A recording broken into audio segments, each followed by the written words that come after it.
Chief LaSala said the lab's firefighting crew never responded to a crash at South Haven County Park, so we have to go back to the scene to look for crash evidence ourselves. To do all this, we need a forensic archaeologist, so we're bringing in an expert, Garth Baldwin. Well, I've been brought in today to take a look around at the landform, the vegetation, any environmental indicators that might lead us to a conclusion about the story that was told out here. There's supposed to be a road of some kind and things like that. So what we want to look for are unnatural modifications to the landform and the vegetation. So, what do you think of this place? Well, coming in, all the vegetation along this, roughly 25 feet strip is less than 17 years old. The trees are only maybe 5 to 10. And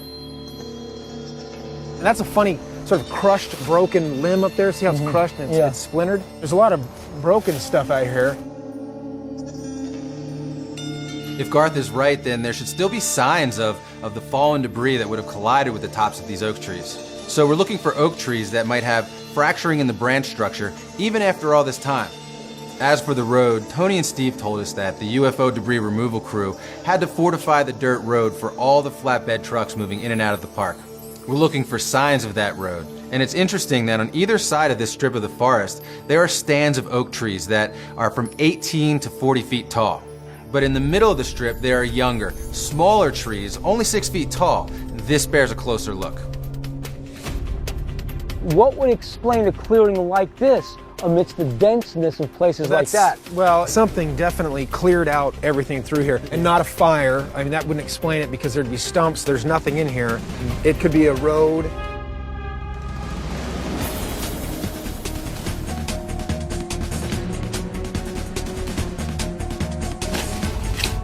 And then it's dark underneath there. Got that gray sand. That's definitely a traveled surface. Top of these hills or something, there might be a more natural surface.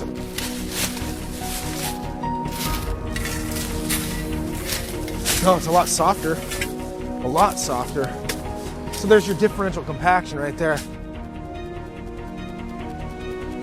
Garth has shown that the soil in the supposed location of the fortified dirt road is more compact and shows more signs of travel from soil samples taken nearby. There's some scarring at the top of that tree.